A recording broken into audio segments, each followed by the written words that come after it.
Singapore is one of the smallest countries can be found in Asia, but the cost of private residential property is ranked second in the world after Hong Kong.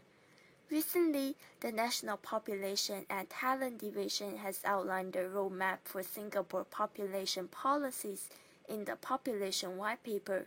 The aim is to build a sustainable population with a strong Singapore core.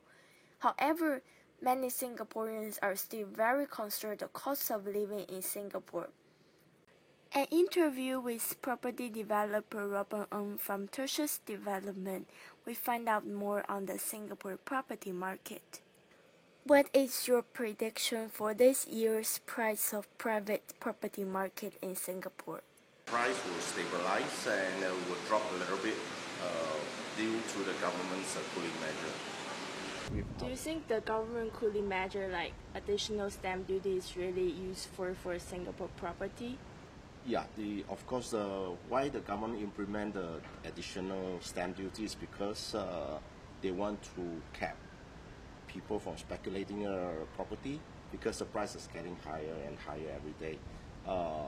With additional stamp duty, I think that the property demand will cool down at least for the time being until everyone start to get used to it. Then probably the effect will taper off slowly.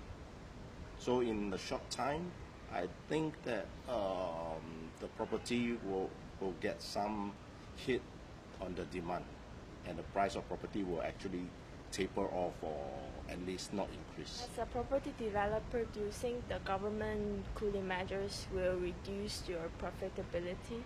Definitely. I mean, when the demand is there, the demand is high, we can always get a higher price. Projects are easier to sell, whereas when additional cooling measures are being put in, the buyer will want wait and see, and the longer we hold on to the property, the more interest you got to pay to the bank, and the more difficult, the more harder, the more effort has to be put into marketing and things like that. So definitely, the additional cooling measure will have an effect on the profitability of for the developers. What they are doing now is to control the increase in price. So I mean, I think that the property developers still have a mean to survive, to make a decent living.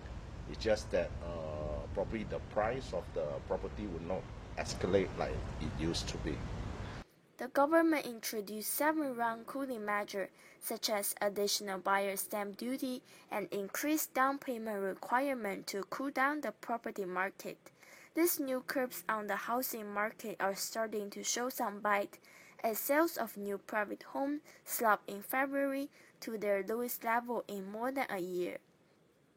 According to Deputy Prime Minister and Finance Minister Tharman Shanmugaratnam, Singapore private price still have some way to go before reaching an acceptable level.